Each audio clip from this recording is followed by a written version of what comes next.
দেখো আজকে কিন্তু স্নান করে পুজো দিইনি, পুজো দিতে পাবো না। তো বড় মেয়েটা টিউশনে গেছে, আসুক তারপরে ঠাকুরের পুজো হবে আর ঠাকুরের বাসন টাসন ধুতে পারে।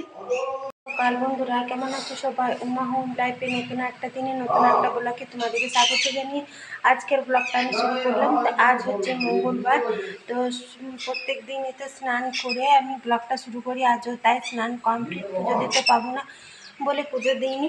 বড় মেয়েটা এখন টিউশনে গেছে, আসুক ও পুজো দিয়ে দেবে। জন্য চটপট করে ঘুগনিটা করলাম। তো এই ভাজিটাকে আর ওকে দিয়ে দিয়েছি, বাচ্চাগুলোকে নামিয়ে এসছে।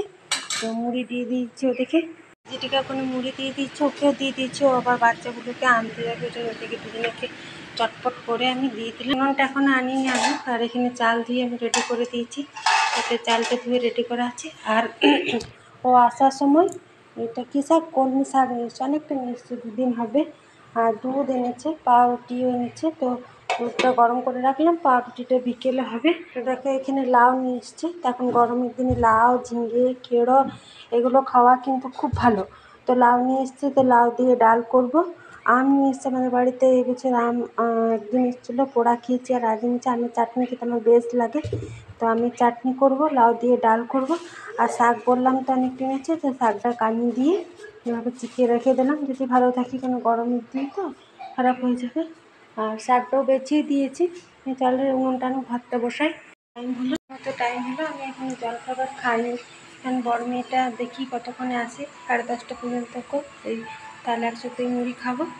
আর ভাজিটা একা অনেকক্ষণ ধরে সকাল সকাল আছে, তো ওদের সাথে খেলা করছে। ওরা তো স্কুল চলে গেছে, টিউশন চলে গেছে। তো ওর পিসা ওকে নিয়ে যাবে স্কুলে বাচ্চাগুলোকে আনতে, যেন ওদেরকে চটপট দিয়ে দিলাম। আর আমি এখন রান্না বান্না করবো। তো চলো আমার সাথে থাকবে, ব্লগটা দেখতে থাকবে, আশা করি তোমাদের ভালো লাগে। এসছে, এবারে নামাবো, অনেকক্ষণ সেদ্ধ হয়। আর আমি লাউটা কেটে নিচ্ছি, মুসুরির ডালও দিয়ে দিয়েছি, আর শাকটা তো বেঁচেই গিয়েছে। আর এখানে আম কেটে নিচ্ছি, চাটনি হবে, বাটা হবে। টিউশনের দিকে চলে এসছে, মুড়ি খেলে এসে তারপরে স্নান করছে। ছোটো মেয়েটা স্কুল দিকে চলে যাবে, 3জনে এখন বাথরুমে ঢুকেছে, স্নান করছে। আমার এদিকে ভাতটা হয়ে গেছে, মাঠটা ছড়াই, ডালটা বসাই। ও আর বাচ্চাগুলোকে নামাতে গেছে, আসুক আবার একসাথে চা খাবো।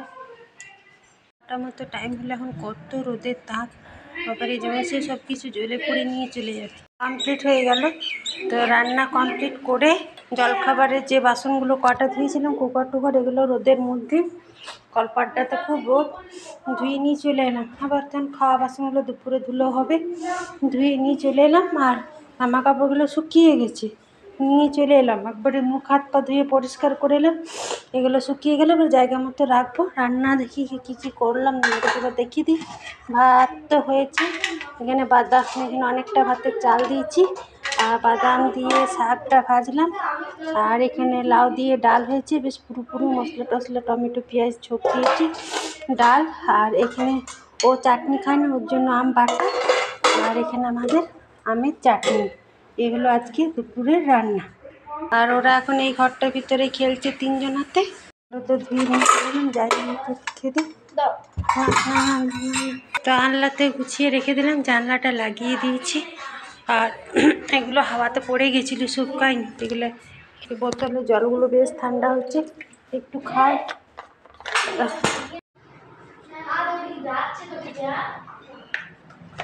জলগুলো বেশ ঠান্ডা হয়েছে। এখন 1-1.5 ঘন্টা মতো রেস্ট নেবো। তারপরে এখন 12:30 মতো টাইম হলো, 1-1.5 ঘন্টা রেস্ট নিই। তারপরে 1:30 পৌনে 2টার সময় খাওয়া দাওয়া করবো। যা রোদ গরম,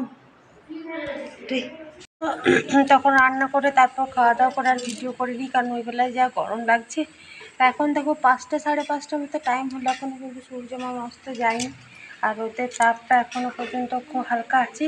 এরপর আর থাকবে না, এবার কমে যাবে। আর একটু হাওয়া দিত। ঘুম থেকে সব উঠে গেছে, বললাম এখানে থাক আর একটু তাপটা কমুক। তো দেখো 5:30, আমি 5:10।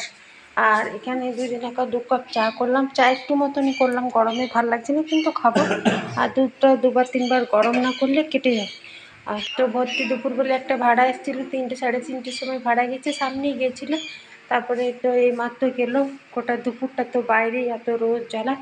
তারপরে আবার এই মাত্র গেলো, জল খেলো, একটু রেস্ট নিল, চা খাবে।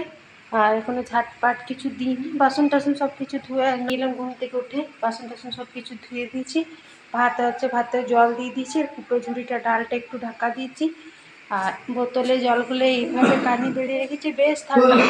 যখনই খালি হচ্ছে তখনই ভরে দিচ্ছি, খেয়ে তৃপ্তি হচ্ছে।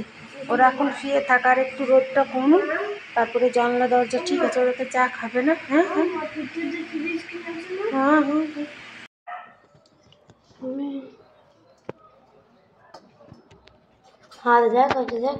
কি সন্ধ্যাবেলা ডিম টোস্ট হবে, জন্য ডিম আনা হয়েছে, আর এখানে পাউরুটিগুলো পেঁয়াজ টিয়াজ কুচো করছে।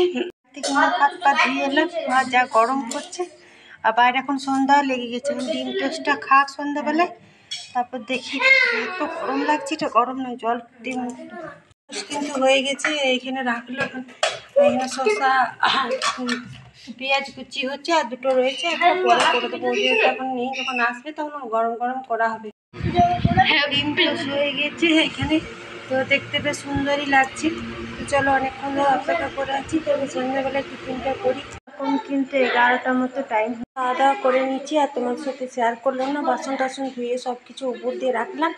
আর এখন তো বৈশাখ মাস, কীর্তন হচ্ছে, কলাই দিয়েছিল দু বোনকে, তো একজনা খেয়েছে, একজনের কলাইটা ভিজায় রেখে দিলাম। সমস্ত কিছু ধুয়ে বারান্দাটা একবার ঝাড় দিয়ে পরিষ্কার করে নিলাম। সবারই খাওয়া হয়ে গেছে, খাওয়া দাওয়া করে রাতের সমস্ত কাজ থাকে সমস্ত কিছু করে নিলাম। মুখ হাত পা ধুয়েও এলাম, বোতলগুলো ভরে নিলাম, ঘরগুলো একবার ঝাড় দিয়ে নিলাম, কারণ রাতে কাজ করা যাচ্ছে যতটুকু কাজ।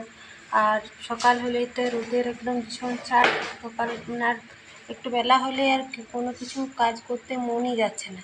যদিও করতে হচ্ছে, তো একটু কাজ করলেই সে হাঁপিয়ে যাচ্ছে, ক্লান্ত মতো লাগছে, এত খারাপ লাগছে। বিকেল থেকে তো চুল ছাড়া সিঁদুর টাকা কিছুই করিনি, মানে এত গরমের জন্য এত বিরক্ত লাগছে। আর তো আমাদের আসানসোলের 45 ডিগ্রি তাপমাত্রা ছিল, তার বেশি অতিরিক্ত গরম লাগছিল। তো সারাদিন আর উপরের রুমে বেশি গরমও লাগছে, মানে তাপটা বেশি লাগছে। নিচে শুয়ে আছি, নিচে একদম গরম ভাপ দিচ্ছে, একদম ঘেমে যাচ্ছি দুপুরবেলায়। জানলা দরজা তো সব কিছুই বন্ধ করে দিচ্ছি, কারণ খুলে রাখলে হাওয়াটা ঢুকছে, গরম হাওয়া দিচ্ছে। উপরে সিলিং ফ্যানটাও চালাতে পারছি না, সিলিং ফ্যানটার হাওয়াটা আরও বেশি গরম লাগছে। সিলিং ফ্যানটার হাওয়াটা যদিও বা মানে ঠান্ডা একটু আছে, আর সিলিং ফ্যানের হাওয়াটা একদম পুরো গরম হাওয়া মারছে। এত বিরক্ত লাগছে, অতিরিক্ত গরম অবস্থা একদম খারাপ, ক্লান্ত টাইপের লাগছে একটু কাজ করলে। ওই জন্য রাতে যতটুকু কাজ মানে পাচ্ছি। আর এখনও পর্যন্ত কেউ ঘুমায়নি, 11টা মতো টাইম হলো বললামই তো। তো যেহেতু দুপুরে টানা ঘুম দিচ্ছি, রাতে ঘুমও আসছে না। তো চলো, আজ ভিডিওটা আমি এখানেই শেষ করছি। আমার ভিডিওটা যদি তোমাদের ভালো লেগে থাকে, তো অবশ্যই আমার চ্যানেলটাকে সাবস্ক্রাইব করবে, লাইক করবে, কমেন্ট করবে, আর সুস্থ থাকবে সবাই। শুভরাত্রি। কাল একটা নতুন ব্লগ নিয়ে তোমার সাথে দেখা আছে, ততক্ষণের জন্য টাটা।